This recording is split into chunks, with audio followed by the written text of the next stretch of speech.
et bienvenue comme tous les soirs sur le plateau TV d'Équipe Auto pour les dernières interviews de la journée. Une émission retransmise en son et en images sur Équipe Auto et sur Autoroute Info. Alors nous allons parler ce soir d'innovation et de véhicules connectés avec Gaël Védrine de Continental et Laurent Meillot, journaliste spécialiste de la voiture du futur. Bonjour. Bonjour. Bonjour. Alors depuis 30 ans, Équipe Auto organise les grands prix d'innovation automobile. Ces trophées sont décernés par un jury de 60 journalistes professionnels. Gaël Védrine, cette année, Continental a remporté la médaille d'or. C'était dans la catégorie rechange post-équipement avec un capteur de pression automatique pour les pneus. Il s'appelle le VDO Ready Sensor. Est-ce que vous pouvez nous en dire plus parce que ça paraît un petit peu barbare comme ça? Alors tout à fait. Le VDO Ready Sensor en fait répond à une nouvelle réglementation puisque depuis novembre 2014, tous les véhicules neufs doivent être équipés d'un capteur de pression de pneus. Et le VDO Ready Sensor est donc un produit qui est destiné au monde de la rechange, de l'aftermarket, qui a été conçu et développé comme tel et qui a comme particularité en fait de pouvoir, en remplacement d'un capteur de première monte, donc d'origine. Ce sont les fameux TPMS. Ce sont les fameux TPMS. Quand vous achetez maintenant votre véhicule, vous voyez sur votre tableau de bord quand vos pneus sont sous-gonflés, vous avez un petit signal maintenant qui vous dit attention, il faut faire la pression des pneus. Cette information vient en fait depuis un capteur qui est placé dans le pneu et le VDO Ready Sensor est un capteur de remplacement au cas où ce capteur donc tomberait en panne, transmet cette information et il a la particularité d'être très simple à installer, préprogrammé et il s'installe en 2 minutes. Donc je dirais que pour le monde de la rechange et pour les garagistes et les pneumaticiens, c'est vraiment un nouveau business très facile d'accès. Alors pour comprendre, il s'insère dans le pneu, pas à la valve, pas Exactement. Pas à la base. Contrairement en fait à une valve, ce capteur se colle directement dans le pneu, ce qui fait qu'en fait il est protégé. Et le fait qu'il soit préprogrammé, c'est du prêt à l'emploi. Hein, le VDO Ready Sensor, ready pour prêt en anglais. Alors c'est un capteur qui s'adapte, qui est quasiment multimarque, qui s'adapte à tous les pneus. En fait, Continental d'ailleurs, Continental est le numéro 2 au monde pour la production de capteurs de pression de pneus pour les constructeurs en première monte. Et avec le Ready Sensor, on a au travers de 4 références eu l'intention de couvrir, on ne va pas dire la quasi-totalité des véhicules, mais presque. Une grande partie des véhicules. Alors ce capteur, il est tout petit, il est pas gros. Il a la taille d'une pièce de 50 centimes, oui. Donc facilement installable. Qu'est-ce que ça vous apporte, vous, d'avoir ce prix, cette médaille d'or au sein d'Équipe Auto? C'est une récompense, bien sûr. C'est une grande fierté et c'est d'autant plus une fierté que ce capteur Ready Sensor, c'est du Made in France, c'est-à-dire qu'il a été imaginé en France, développé en France, industrialisé en France, produit en France et maintenant lancé sur le marché français. C'est un produit qui a d'abord connu son envol aux États-Unis en 2011, qui a remporté un fort succès. Remporter aujourd'hui ce trophée d'or pour nous, ça confirme un succès qui avait déjà été initié l'année dernière puisqu'on avait déjà remporté un prix d'innovation lors du salon, exactement, lors du salon Automechanica. On croit beaucoup en notre produit et on voit maintenant la reconnaissance justement des professionnels et demain j'espère la reconnaissance des garagistes. Alors vous êtes manufacturier de pneumatiques à Continental, le pneu à la base, mais les nouvelles technologies qui viennent petit à petit s'insérer dans ces pneumatiques. Alors effectivement, le capteur Ready Sensor comme le capteur de pression de pneu, pour nous c'est la première étape vers le pneu intelligent et le véhicule connecté et intelligent. Continental est connu pour son activité de pneumatique. On va fêter nos 145 ans l'année prochaine, mais Continental a diversifié ses activités à l'électronique automobile. En 15 ans, on a racheté 100 entreprises. Et aujourd'hui, Continental, il faut savoir que son chiffre d'affaires repose pour plus de 60% sur les activités d'électronique automobile.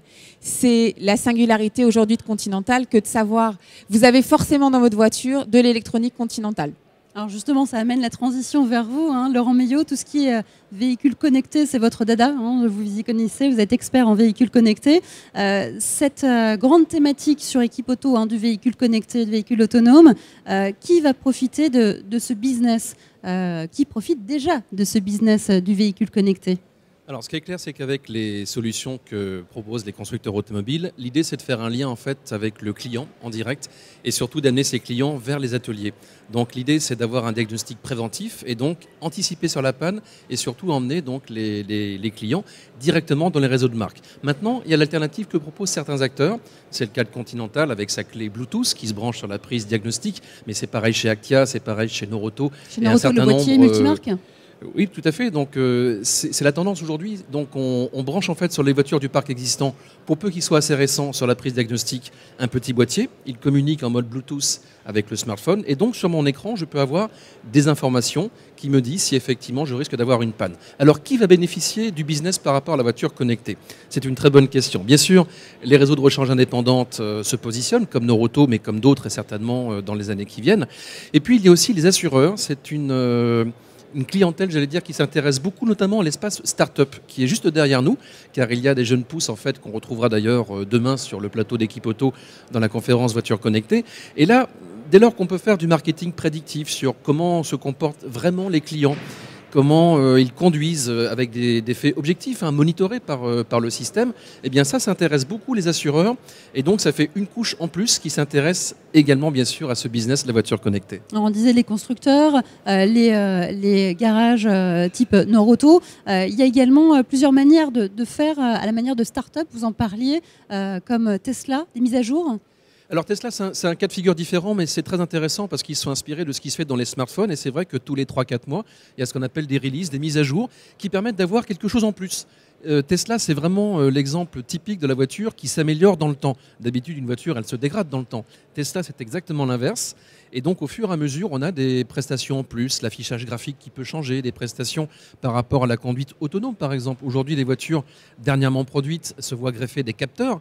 Donc, ces capteurs permettent, si vous voulez, de dépasser de façon autonome sur autoroute, de garder les distances. Donc, on est au tout début, en fait. Et c'est vrai que les acteurs qui sont un petit peu atypiques comme Tesla, qui sont partis un petit peu de nulle part, proposent des idées en rupture et qui forcent finalement les réseaux constructeurs à aller plus loin. Ça veut dire que demain, on aura peut-être une voiture, on achète une voiture de base et puis 3 ans plus tard, elle aura telle ou telle option parce qu'elle aura été upgradée. À mon avis, bien avant les 3 ans, certainement qu'on vous proposera au fur et à mesure. Voulez-vous avoir quelques chevaux en plus? Par exemple, parce que vous tractez une caravane. Est-ce que vous voulez telle option parce que maintenant le système est compatible avec Android ou CarPlay? Ça peut être ça, par exemple. Mais on est au tout début. Il faut voir qu'aujourd'hui, on est dans une thématique d'Internet des objets. La voiture peut être connectée avec les montres, avec les bracelets, il y a la santé. Enfin, c'est tout un univers aujourd'hui, on en est vraiment qu'au tout début. Un univers qui va créer aussi pas mal d'emplois, puisque le panel est large d'entreprises qui vont profiter de ces véhicules connectés. Alors, c'est vrai, il y aura sans doute des emplois à la clé. Je pense qu'il y aura surtout du business à la base. Et c'est vrai que toutes ces jeunes entreprises qui sont présentes à Équipe Auto cette année pour la première fois, eh bien, ont des idées. Évidemment, ils sont là pour essayer de convaincre des partenaires. Ils vont lancer pour certains leurs applications dès la fin du mois. Et donc, effectivement, ce sont peut-être des partenaires avec qui il faudra compter. Sur Équipe Auto, vous avez vu déjà des jeunes pousses, des startups qui ont suscité votre intérêt, là, pour le coup? Oui, tout à fait. J'en ai une en tête, par exemple, qui s'appelle Eliscar, qui fait du traitement de données, ce qu'on appelle de la big data. C'est une jeune pousse, en fait, qui vient de l'école des mines Paris Tech. Et donc, en fait, ils offrent des algorithmes pour des entreprises qui n'ont pas les moyens de s'acheter en fait, des logiciels de gestion de flotte. Et eux, en fait, ils leur offrent la puissance de calcul nécessaire pour déterminer quels sont les bons conducteurs et les mauvais conducteurs au sein d'un parc. Ça, c'est quelque chose qui peut intéresser après, effectivement, tout un ensemble de partenaires. Du profiling, quelque part, de quel conducteur on est. Aujourd'hui, la voiture connectée, en fait, elle apporte beaucoup de services parce qu'on a le trafic, on a la météo, tout un ensemble de choses. Mais demain, cette même voiture, elle va permettre de déterminer quel style de conduite vous avez, mais très précisément. C'est par rapport à l'accélération, le freinage, par rapport à la consommation qu'on peut avoir en fonction du profil de la route. Et donc, effectivement, si on se met dans l'optique d'une gestion de flotte dans des entreprises, eh bien, on pourra déterminer exactement quels sont les profils des conducteurs. C'est une source d'économie de carburant et d'économie tout court et un gain en sécurité pour les entreprises. C'est un aspect que Continental, j'imagine, regarde de très près pour voir comment moins user les pneus, oui, le profil du conducteur. Déjà avec les capteurs les capteurs de pression de pneus, vous avez aujourd'hui la possibilité de connaître la pression. Vous aurez demain la possibilité de connaître l'état de la route. Est-ce que la chaussée est humide? Est-ce qu'elle est sèche? Est-ce qu'il gèle? Et d'adapter la liaison au sol du véhicule et le châssis du véhicule. Donc, tout un programme, on n'a pas fini d'avoir des surprises avec ces véhicules connectés. À Gaël Védrine, Laurent Meillot, merci beaucoup pour cet éclairage sur les innovations et les nouvelles technologies. Une émission à retrouver sur la chaîne YouTube d'Equipe Auto et d'Autoroute Info. C'est la fin de cette journée spéciale en direct du salon Equipe Auto. Vous pouvez réécouter tous les directs du jour dès demain sur autorouteinfo.fr. Ce sera dans la rubrique Nos émissions. Et justement, demain, c'est Florent Collange que vous retrouverez tout au long de ce salon jusqu'à vendredi. Il vous accompagnera donc sur Autoroute Info. Excellente soirée et bonne route à tous. Autoroute